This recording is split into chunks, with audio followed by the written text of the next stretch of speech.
Hi అండి. ఇలా హ్యాండ్స్కి జాయింట్ వచ్చినప్పుడు మన క్లాత్ అనేది ఎక్స్ట్రా అయితే పడుతుంది కదా. ఎక్స్ట్రా అయితే పడే పీస్ని మనము ముందుగా అయితే జాయింట్ చేసుకోకుండా లైనింగ్ని అయితే ఒరిజినల్ పీస్కి అయితే జాయింట్ చేసుకొని ఇలా మన ఎక్స్ట్రా ఉన్న క్లాత్ని అయితే కట్ చేసుకుంటాం కదా.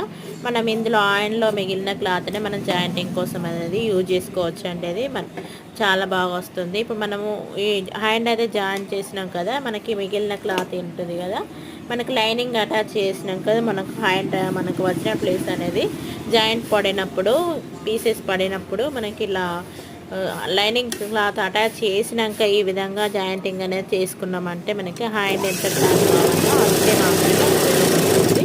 చూడండి, ఎక్స్ట్రా అయితే కాదు.